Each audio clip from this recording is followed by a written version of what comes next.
ever wonder why kids listen to their coaches and maybe not to I'll tell you why. Yeah, why? Well, it's because coaches, think about it, hold their players accountable. Yep. But how do you do that as a parent, especially when you love your kids so much? Do it and get the respect of your teenagers. Or even your 10-year-olds. That's right. Author Erika Katz, who has interviewed some of the NFL's greatest head coaches to learn how to apply their coaching techniques to parenting, joins us now. An excellent book, no doubt. X's and O's here. Any book with X's and O's is good. You're a parent, Erika. Thank you, by the way, for coming in today and sharing this with us. What inspired you to go through this journey to talk to NFL coaches? Well, so my son, I asked him to pick up his shoes. He was 14 at the time. He didn't do it. I asked him 2 more times. Of course, he didn't do it. Finally, I was like, pick up those shoes, and I really meant it, and he did it. But it took a little while. So the next day, I was at his varsity basketball game. The coach said, pick up the shoes and the cones and the balls, and he did it in 2 seconds. See? And at that moment, I said, you know what? I need to learn to think like a mom, but parent like a coach. So I started reading coaching books from NFL coaches, and I said, I'm going to interview some of the NFL's greatest head coaches and see what they can teach me. What was your biggest takeaway, besides the accountability? I mean, did it say it once and then do this to the kids? I mean, seriously? So the biggest takeaway is do what you say you're going to do.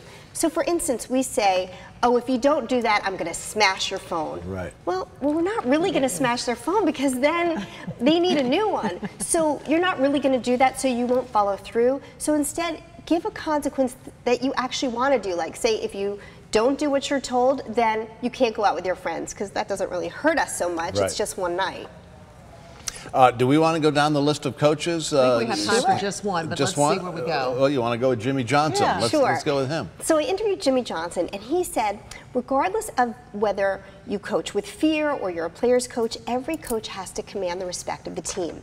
And that's important for parents because everybody has a different style, but you need to command respect. And the way you do that is by setting expectations, setting consequences ahead of time so they know what to expect, and then, of course, following through. How about Tom Coughlin? Because he was known as a real disciplinarian. Yeah, what did his he say? face is stern. Yeah, he scares me. He's actually a really lovely, lovely person, and he said to me that when you're going to critique your player, you don't want to critique them as a person, you critique maybe their effort or what they've done. So your daughter posts something on Instagram she shouldn't. You don't call her stupid. You might say, you know, that was a stupid thing to put up, or, you know, that wasn't the best idea, but you want to make her feel you're in her camp and that it's not you against her. So you say, look, you're applying to colleges. I want to help you get into the best college you can. So you might not want to put that on Instagram. Good really point. Good advice. Accountability is kind of a takeaway that's And not... follow through. If you say you're going to do yes. something, follow through. And So set consequences that you really want to do. And a great thing that coaches say is show up on time or get benched.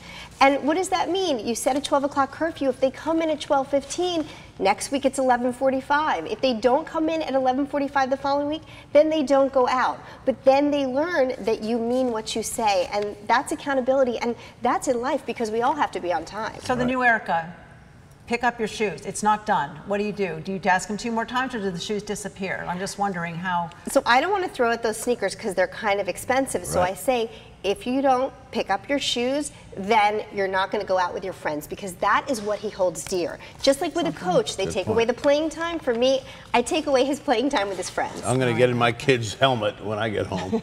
I think Thank you do so a really much. good job of that Coach every day. Parenting by Erika Katz. Thank you for coming in and Thank you sharing that so with much. us.